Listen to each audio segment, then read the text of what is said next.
आप सबका स्वागत है। यहाँ पर बुलाने पर आपके एक आवाज में आ गए हैं। दूसरी चीज ये कि आज जो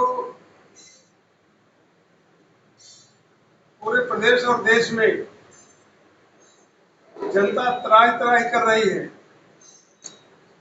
मैं कहता हूँ महंगाई को ले लीजिए आप। अगर महंगाई को लेते हैं हम, तो टमाटर और प्याज किस रेट बिक रही है मुझे कहने की जरूरत नहीं है, आप सारे लोगों को इसकी जानकारी है।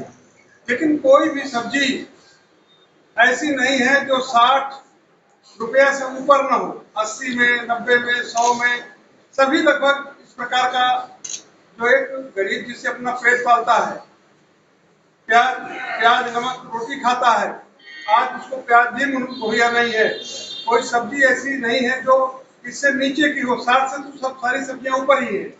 इसलिए ये महंगाई जो इस प्रकार जनता को मारे डाल रही है, उससे कौन प्रभावित नहीं है, चाहे वो गरीब हो, चाहे अमीर हो, चाहे व्यापारी हो, चाहे किसान हो, चाहे मजदूर हो, ये सारे लोग इस महंगाई से त्रस्त। दूसरी चीज, आप तेलों के भाव देख लीजिए। अगर तेल, चाहे पेट्रोल हो चाहे डीजल हो, अगर इतना महंगा तेल होगा तो निश्चित रूप से परिवहन भी महंगा, परिवहन का भी की महंगाई होगी, तो महंगाई अपने आप बढ़ेगी। और वही हो रहा है आज। डीजल हो चाहे पेट्रोल हो, ये सब अपनी चरम सीमा पर है।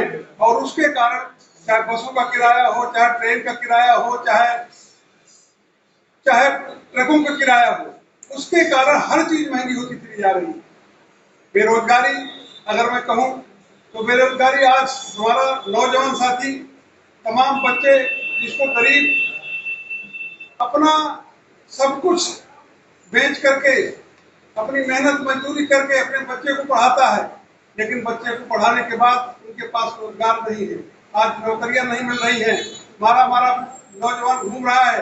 और उसकी हालत तो ये हो जाती है कि न वो पढ़ाई के कारण कुछ कर पा रहा है, और जब पढ़ता है तो उस समय बाकी चीजें भी नहीं उसकी हो पाती, बाकी भी कुछ काम किसानी का नहीं कर पा रहा है। तो मेरे साथियों, मुझे लग रहा है कि ये जो तीनों चीजें हैं, बाकी हम केवल झूठ बोल बोल करके, सरकार के लोग झूठ बोल करके, और कब तक जनता को बांधे रखेंगे। जनता समझ चुकी है। मुझे नहीं लगता है कि इस बार पुनः उनको मौका देगी। तो जनता सब समझ रही है, और जब सब समझ रही है तो आगे क्या होने वाला है। आगे जो 2024 का चुनाव है, उस चुनाव में जनता इन लोगों को, सरकार के लोगों को सबक सिखाने वाली है। राजभर गठबंधन करने जा रहे हैं, इसमें क्या कहेंगे आप?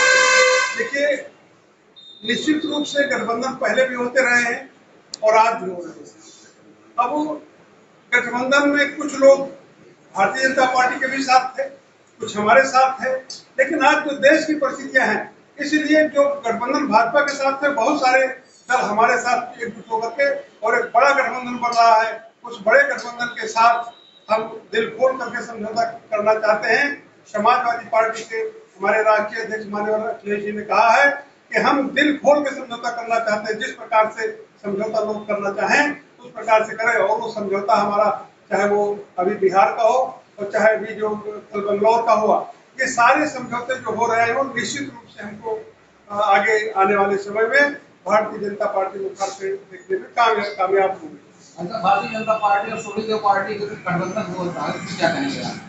देखिए, सुहेलदेव पार्टी का जो गठबंधन हो रहा है, मुझे नहीं लगता है कि सुहेलदेव पार्टी के पास कुछ बचा है। वो आज हमारे साथ है, कल आपके साथ है, परसों इनके साथ है।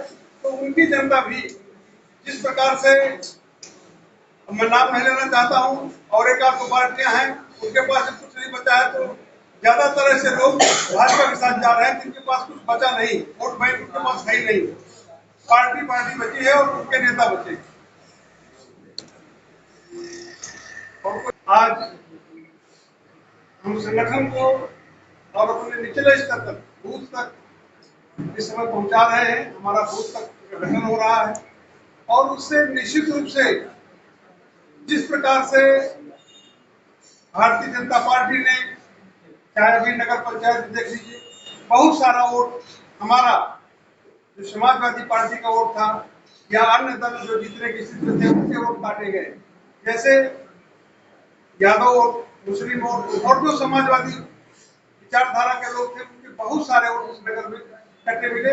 आपने भी वोटर लिस्ट देखा होगा और लोग जब आप घूमते रहे होंगे तो लोग चिल्लाते मिले होंगे हमारा वोट नहीं है, हमारा वोट कट गया, हमारा वोट नहीं है। तो ये जो वोट काटे गए इसके कारण अब हम चाहते हैं कि हमारे बूथ स्तर पर अगला जो चुनाव आ रहा है हम पूरी तैयारी के साथ बूथ स्तर पर और BLA सब जगह तैयार हो रहे हैं, हर पार्टी के तैयार हो रहे हैं, जो जिलाधिकारी के माध्यम से वो रहेंगे। हमारे बूथ की जो कमेटी 10-11 की बन रही है वो हम ये इस बार पूरी ताकत के साथ लगे कि हमारा वोट कटने न पाए और दूसरा वोट जो गलत है वो बढ़ने न पाए।